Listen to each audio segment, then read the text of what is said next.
Good morning, guys. Today is not an official technology lesson in the sense that we're doing our understanding technology, number 5 or number 6. Today, I just have a couple quick tips for you when using a Google document and using some of the icons on a Google document in order to actually complete a worksheet fully. So let's get started. I have my screen up right now, and it's actually a worksheet that you guys will be completing today for your reading and writing assessment. What we are doing is I am asking you to work on summary practice, okay? I've asked many of you to write me a summary on the article that we read or give me a summary on the video that we just watched. And it seems to be something that we're struggling with. And so that's what today's lessons focus on. The technology aspect of it is a little different, however.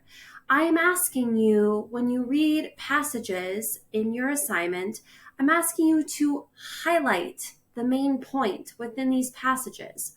And so you might ask, okay, how do I do that? Well, what I want you to do is I want you to be using this bar right up here, okay? Specifically, this button right here, it says highlight color. So if I were to read this passage and I decided this first sentence was something I wanted to highlight, I want to take my cursor and I'm going to drag it across this first sentence. But then I'm also going to click this highlight button and I can choose a color to highlight it with. So I'm going to make this pink. And now we've highlighted the passage just like our teacher wanted us to do.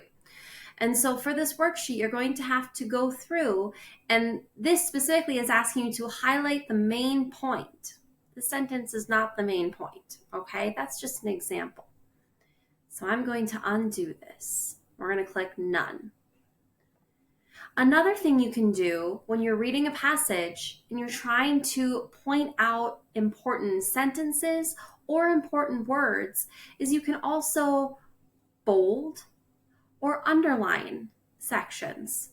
So perhaps I want to bold this. I'm going to, again, click and drag my cursor, and then I can click B to make it bold.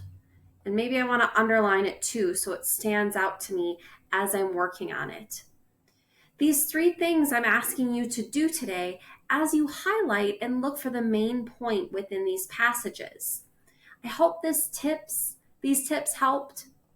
I'm going to undo that.